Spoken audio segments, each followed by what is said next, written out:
A gente tem acompanhado que lá no Supremo, os ministros já receberam pelo menos 3 denúncias contra Jair Bolsonaro e outros réus que são acusados de terem cometido vários crimes, dentre eles a tentativa de golpe de Estado para manter Jair Bolsonaro no governo, embora ele tenha perdido as eleições em 2022. Muito bem, o Procurador-Geral da República dividiu essas denúncias em núcleos e o núcleo 1, em que faz parte Jair Bolsonaro, já foi recebida essa denúncia e transformada em ação penal lá no Supremo. E essa semana, a partir de hoje, dia 19 de maio, até o dia 2 de junho, o ministro Alexandre de Moraes já determinou o agendamento das chamadas audiências de instrução, para que provas sejam produzidas tanto pela acusação e pela defesa, para que os fatos trazidos pelo Procurador-Geral da República sejam colocados na balança e, ao final, essas pessoas que são réus nessa ação penal possam ser absolvidas ou condenadas. Essas audiências de instrução ou audiências criminais são chamadas também de audiências instrutórias. Elas buscam a produção de provas testemunhais no primeiro momento. Então, para essa semana serão ouvidas testemunhas de acusação e em seguida testemunhas de defesa. Serão produzidas provas documentais, provas periciais e até mesmo outras diligências que se fizerem necessárias para o esclarecimento dos fatos que são apontados, tanto pela acusação quanto os rebatidos pelas defesas desses réus. Todas essas audiências de instrução para oitiva de testemunhas de acusação ou de defesa serão feitas por meio de videoconferência. Mas, Karina, como é que é o andamento dessa ação penal lá no Supremo? Vai demorar muito para esse julgamento acontecer?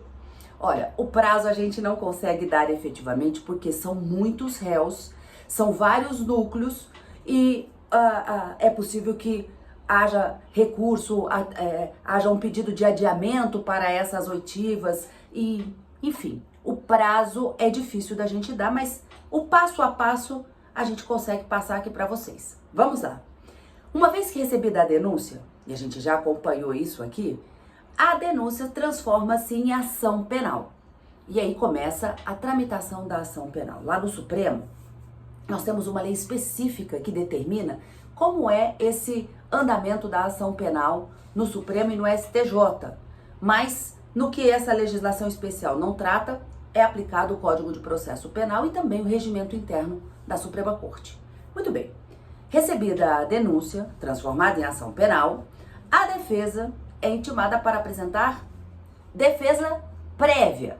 Depois de apresentar a defesa prévia, rebatendo todos os argumentos trazidos pelo Procurador-Geral da República na denúncia, abre-se o prazo para essas audiências de instrução. Instrução probatória, como eu disse, para que a acusação e defesa possam fazer provas no processo. Provas testemunhais, provas documentais, periciais ou outras diligências. Encerrada essa fase de instrução probatória, é aberto o prazo para o interrogatório dos réus. Feito o interrogatório dos réus, defesa, acusação e defesa, no prazo de 15 dias sucessivamente, apresentam suas alegações finais, os seus argumentos finais acerca de tudo que foi produzido na ação. E depois das alegações finais, o relator vai confeccionar o seu voto e aí decidir definitivamente, com base em tudo que foi produzido nessa ação penal, se deve absolver ou condenar aqueles réus. Mas o voto sozinho do relator não decide, porque estamos diante de um órgão colegiado. E lá no Supremo, por força de uma resolução, são as turmas quem decidem as ações penais e, nesse caso específico, envolvendo todos esses casos da trama golpista, é a primeira turma a responsável pelo julgamento de todas essas ações penais. Então, quando o ministro Alexandre de Moraes já tiver o seu voto confeccionado, ele pede inclusão na pauta de julgamentos da primeira turma para que todos os ministros, inclusive o relator, possam votar e assim, por maioria de votos ou votação unânime, decidirem sobre a vida dos réus, se eles devem ser condenados por todos os crimes que foram acusados ou apenas alguns deles, a depender das provas que foram produzidas e do convencimento desses juízes, ou se todos eles devem ser absolvidos, ou condenados em parte ou absolvidos em parte. Essa é a tramitação de uma ação penal lá no Supremo. Recebe a denúncia, defesa prévia, audiências de instrução, oitiva de testemunhas, produção de provas, interrogatório, alegações finais, voto do relator, voto dos demais ministros, condenação ou absolvição. Pareceu fácil? Parece que a impressão que dá é que essa tramitação pode ser bastante rápida, mas vamos aguardar o desenvolver do processo lá no Supremo, já que são vários réus, muitas testemunhas arroladas para serem ouvidas, muito trabalho ainda para ser feito lá no Supremo. A gente vai acompanhando tudinho aqui, trazendo para vocês todas as novidades.